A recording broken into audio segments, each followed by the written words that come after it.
Okay. Mm. Oh, thank you. Baruch atah Adonai le'makom shekoni yimbrach. Amen. There. Amen. What a wow, what a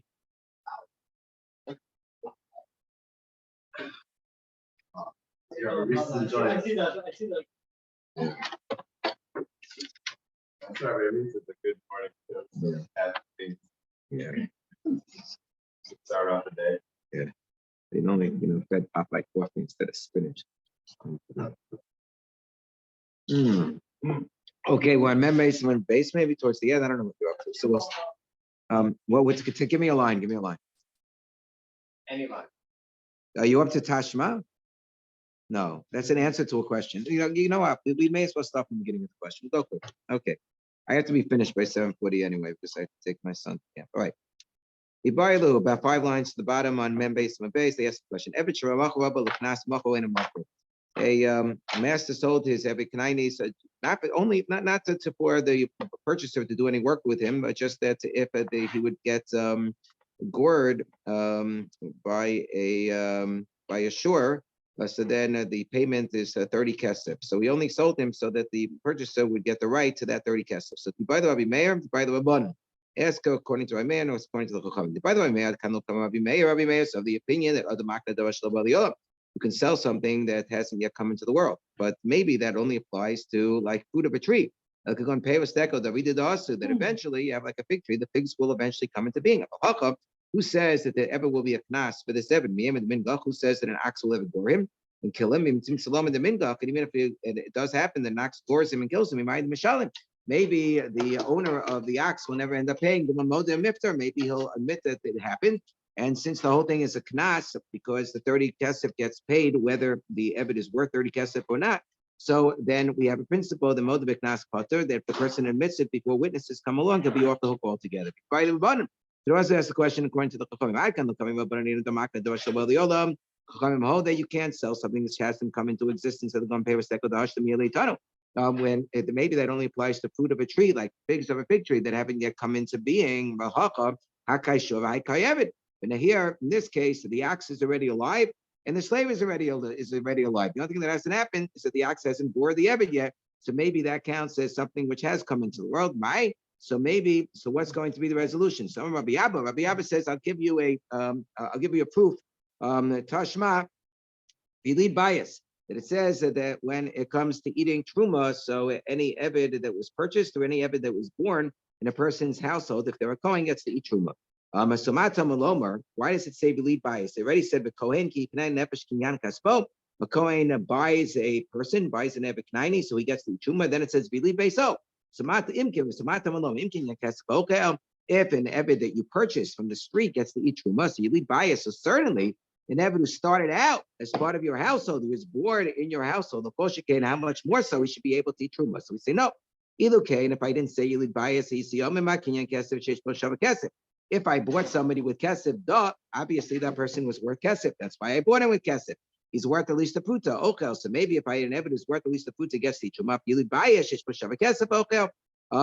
So then I would assume that if I had an Evid who was born in my house, he would have to be worth at least something, worth at least a puta in order to be allowed to eat truma. If I didn't say explicitly that he's in a separate category. How do I know that if he's born in my household, even if he's not worth anything, that he gets to eat truma? Talmud Lomar, you lead bias. So that's why I have a special Xeras HaKasuv that even that a Yili bias, teaching me that even if he's not a Shavuot Puta, I never would have bought him because he's not worth a dime, he's not worth a penny.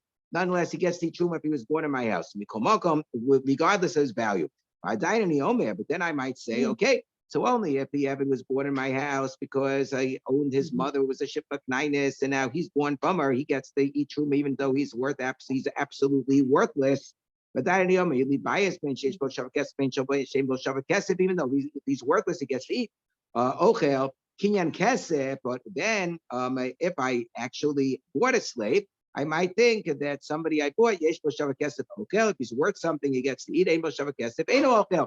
So Talmud Lomar, that's why I have a hekesh in the pasuk, Talmud Lomar, Kinyan Kaspo, that the pasuk starts off saying Kinyan Kaspo, and then it goes on to talk about Lead Beiso. So that gives me a hekesh within the same pasuk. So that teaches me the following. My lead bias, that a Yilid bias, Apapisheno Shabbat Klum, we already established that he's born in my household, even though he's worthless, he gets the Truma, Ochel, he gets to eat, Avking and Kaspo, so too, even an Evan whom I might purchase, Apapisheno Shabbat Klum, even though he's not worth anything, Ochel, he gets to eat at Truma. Bisa Gadaitek, so now what's the proof? The proof is as follows.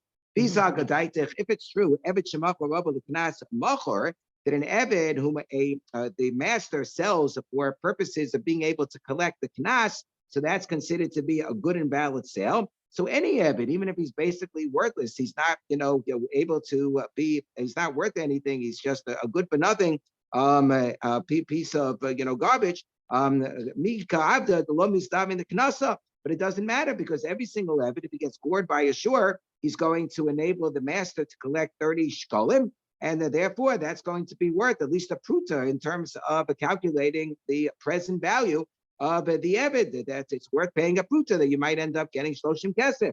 So we say, no, it's not necessarily true. It could be that you're not able to sell an Eved even for a knas, to Ika Eved, Terefa, that it could be, no, it could be like this. It could be that even though you can sell an Eved for its knas, nonetheless, the Eved might not be worth anything because the Eved might be a trefa, might be an Eved which is who is physiologically impaired and who's about to die, and who is not worth anything. And you don't pay a knas if an ox, a gur, is an Eved who's a trefa, because such an Eved, says Rashi, is considered to be a gava ketila. It's as if he's already dead, so the ox has not accomplished anything.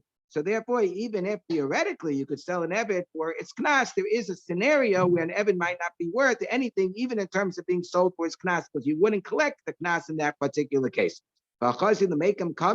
But nonetheless, even if he's a trefa, he could still do work. So who says that he's not a shavat puta while he's alive? He can still pour coffee and do things of that sort. So we say no. We're talking about an Eved who is so incredibly disgusting and he has limbs that are falling off of his body whenever he walks along. You would never employ him to do anything. It's not worth a shavat puta, and you also wouldn't end up paying a knas. But it could be that theoretically speaking, if you wouldn't be a trefa, you would be able to sell an Eved for his knas. So this is left as an unresolved shaila. So the Rambam Paskin said that therefore, in such a case, we're not sure that the sale of an Eved for his knas would be valid. And if such an Eved would be gored, then the one who purchased the Eved would not be able to collect the knas. It's mashmaim that the first, the other wouldn't be able to collect the knas either. But if the one who purchased the Eved for that purposes would grab the knas from the owner of the shore, he would get to keep the money. So now the question was posed, Misha Chetzio Eved, the Chetzio ben Chorin.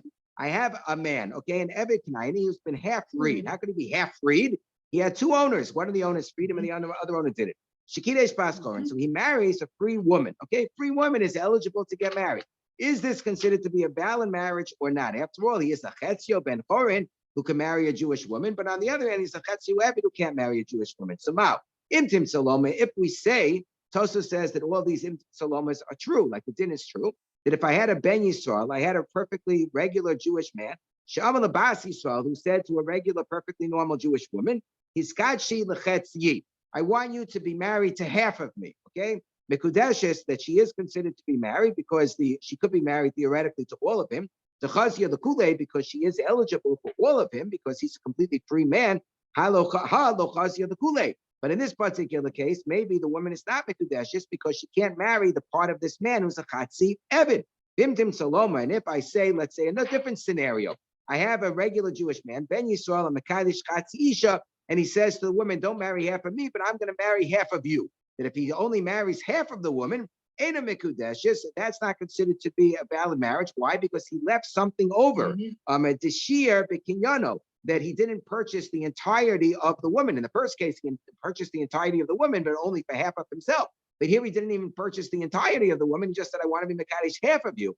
But in the case where I have the Chatzi Eved, Chatzi ben Chorin, he's telling the free woman, the regular Jewish woman, I want you to marry all of me. So maybe that case, we should say Mikudeshes. So what's the resolution of this case? So Tashma. So let's go back to this following case. Hey, Misha Chetzio Eved Chetzio ben Chorin. Let's say that I had an ox that belonged to somebody who killed a slave who was half free and half an Eved. So there's a knas that's supposed to be paid of Shloshim Kesef.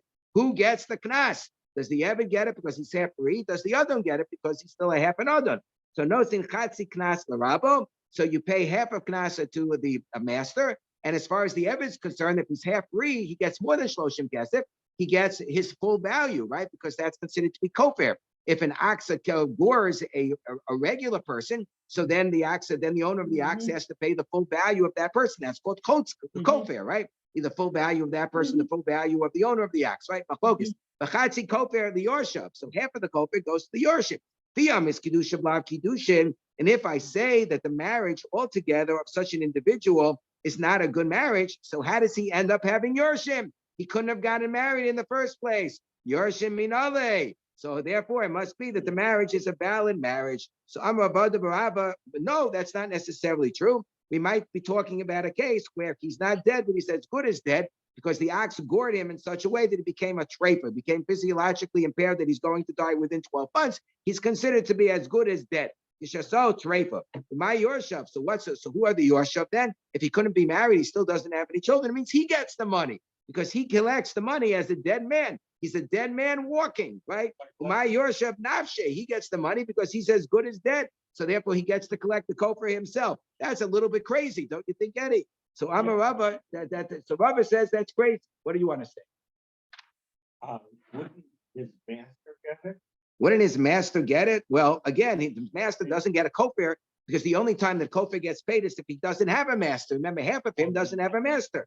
He's masterless. So Amar Rava state shuvas b'davar. So Rava says this doesn't make any sense. You can't say that he's his own heir. First of all, it says his heirs. He's not his heir. He's himself. The old kofar. And also, come on, it's a kofar. Kofar gets paid only when you're dead, not when you're alive. So you want to collect life insurance? You got to be dead, unfortunately, right? So therefore, he says the same thing is true over here. He only gets the money after he's dead, not while he's alive. When he's dead, he doesn't get the money anymore. Rather, Rava says that the case clearly is, what we can say is that no, he's not married. It doesn't mean that he can actually get married, but we can say the royally told he would have, technically speaking, been entitled to a chatzi kofar, but he doesn't get it because of the fact that he's dead and he doesn't have any yorshim. So halacha l'maaseh, we assume that nobody gets anything in this case. The Adon doesn't get a chatzi knas because the halakha is that Misha Chesio Abed Chesio Ben Koren is supposed to be freed entirely. So he's omeid lishtachrer. Therefore, the Adon doesn't get anything, and the Eved doesn't get anything because he can't collect kofar while he's still alive. When he's dead, he's not going to have any yorshim because he can't get married. So Amar Rava Kishem Hashem Mekadesh Chatz Isha Ena Mekudeshes. So Rava says that just like if you marry a half of a woman, it's not Mekudeshes because you didn't marry the whole woman. So too, if I had a Shivka Knainis who was half freed and she was half not freed, so she's a half of a slave. She niskadsha, now she gets married. Do we say that the marriage is valid or not? That's the famous case of Shivcha Charufa in the Torah, right? That she's half freed and half not freed, and we see that it's possible for her to marry an Eved Ivri. So he says, no, it's not true. She can't be married. It's not considered to be a valid marriage. So Darish Rabba Bar Rafuna, and in fact, Rabba Bar Rafuna got up in public and he said, that's the halacha. If I have a Shivcha Knainis who was half freed, she had two masters, one of them freed her and the other one didn't. So she's half freed and she's half still a slave, and she gets married to a regular Jewish man, Eved Ivri or otherwise, it's not considered to be a valid marriage. Doesn't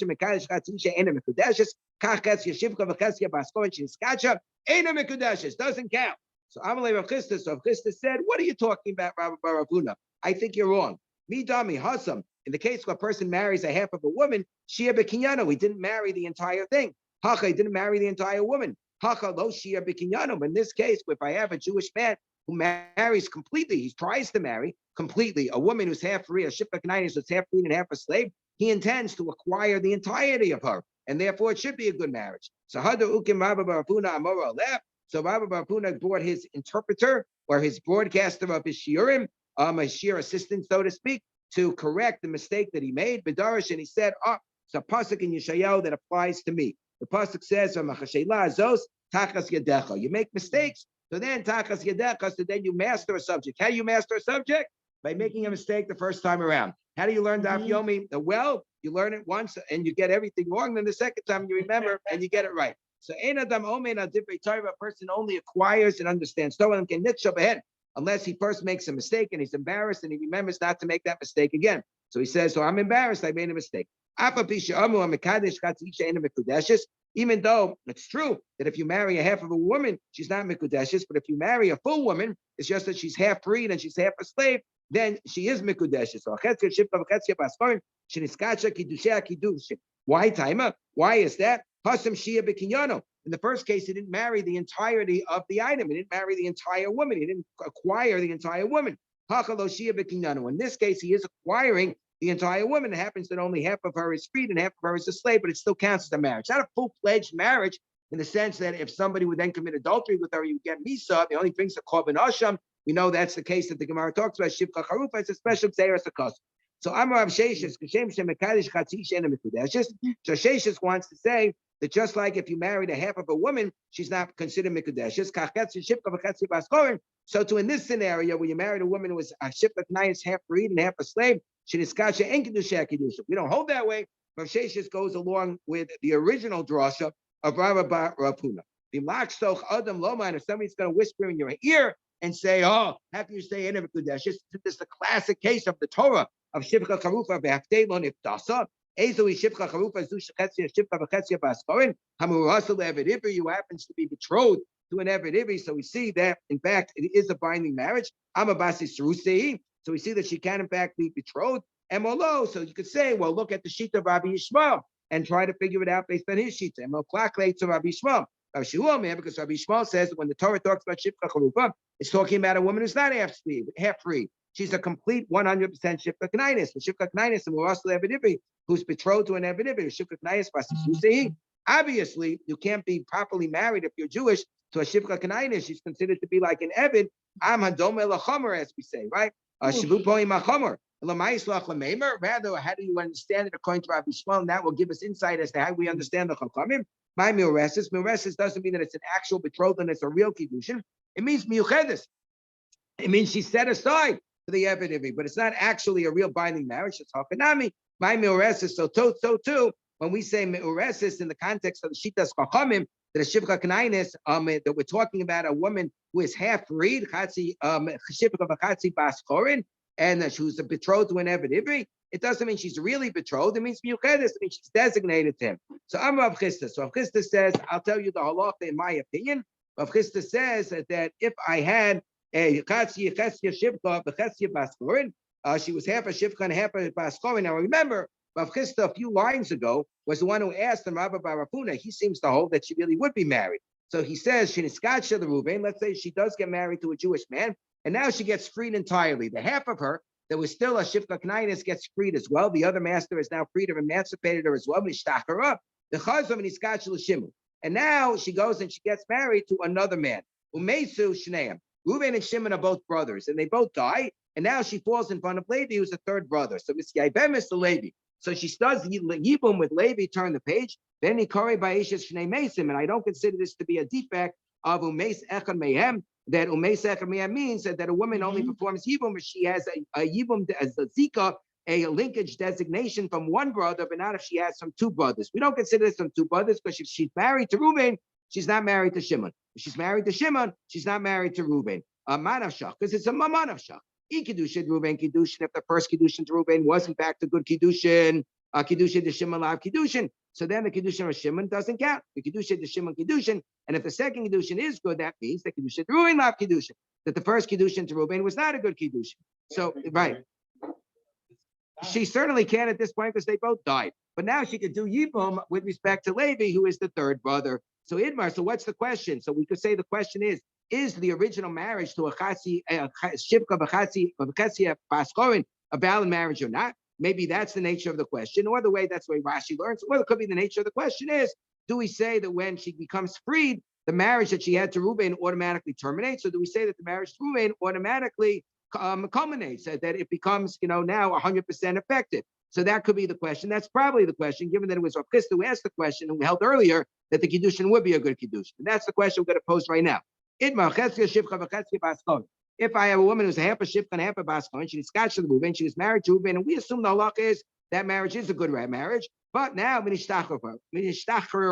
now she becomes emancipated by the second owner. She's completely emancipated. Now she didn't have a new kiddushin ceremony with Reuven. Do we say that kiddushin automatically came to an end when she was emancipated, or that it was automatic, or that kiddushin automatically came to a complete fulfillment when she was emancipated? So that's the question. Now she has kiddushin with Shimon. So Yosef Chama says the original marriage to Reuven was good at the time, but now that she became emancipated, it goes away. It blows up. It becomes extinguished. Rabbi Zera Amar of Nachman Gama Kiddushay Rishon. Rabbi Zera says no. The original marriage to Reuven was in abeyance a little bit. It wasn't a complete marriage. Now it becomes a complete marriage. So what is the halacha? It's a little unclear. It's a bayit or ivshita. So I'm Rabbi Zera. Kabasi Didim Mistava. Rabbi Zera says I think it's clear that the marriage to Reuven becomes a completely consummated, or becomes a completely culminated. Because it says with respect to Shivka Karupa, lo yimsu, that anybody who commits adultery with her doesn't get a death penalty, kilochu pasha, because she hasn't been completely freed. So it's mashma haku pasha, that if she would be completely freed, yumsu. So then it would be an adulterous relationship. So then that marriage would be a complete 100% marriage. So Amalei Abaye, so Abaye says, no, you got to make it work with the Tana Debei Rabbi Shmuel. According to the Tana Debei Rabbi Shmuel, as we mentioned earlier, that we're talking about a case where she wasn't even half emancipated before, and so obviously it was no marriage before, and now you say it becomes a complete marriage now. It can't be. It was never a marriage to begin with. And you have to say that she became freed, and then she underwent a new marriage ceremony with the person who had married her previously, the Evidivri or the or regularly saw the Chazon Iskacha. So Achinami, even within the opinion of the Chachamim, you have to say when is it that it would be considered adultery if she had a new marriage ceremony with a person who had married her previously. Hakanami Shekupsha Shekupsha Bechazon Iskacha. So it's a Bayadol Ivshita. I'm Rav Huna Bakatina. I'm Rabbi Yitzchak. Ma'aseh Bishachas. There was a case with a woman who was in this state. She was half freed and half a slave. The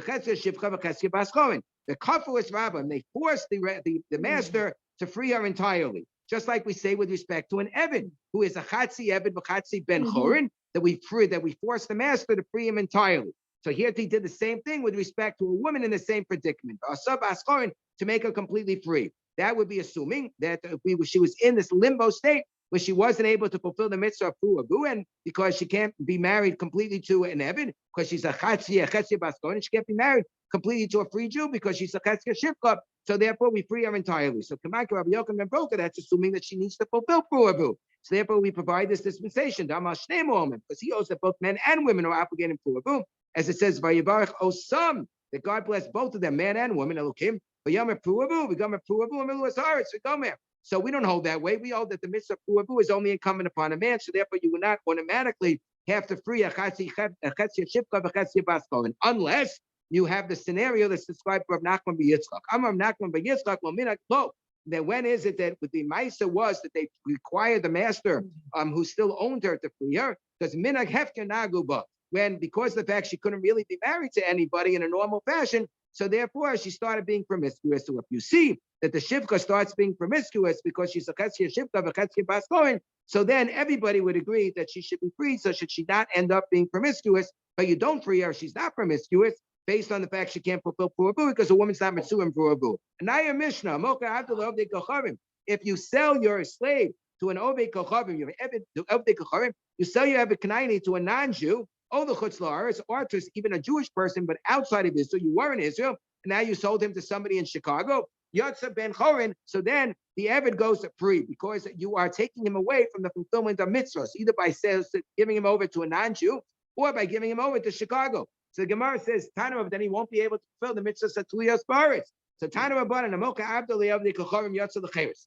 So he goes to Cheres, he goes free, but he requires a get shechlah. Some master, either the first one or the second one, we'll see exactly whom. I think Lahalaka, we assume it's the second master has to give it to him. Requires a tzarek get shechlah, requires a bill of emancipation. May Rabbi Rishon, Rabbi Shimon Gamliel, so the Tana Kama assumes that the one who has to give him the bill of emancipation is the original master who sold him. We'll see. It's a discussion. So Rabbi Shimon ben Gamliel. Rabbi Shimon Gamliel says, so Kasav Alav Ono. That's only if there was no star that was written. Kasav Alav Ono. But if there was a star that was written, Zeo Shechruo. So then that's considered to be his emancipation. What is the nature of the star that would have been written at the time that he was sold? My Ono. Amar Sheish is the cost of blame. If the star said Hachi, When you run away from the non-Jewish master of whom I am selling you to, I am selling you to him.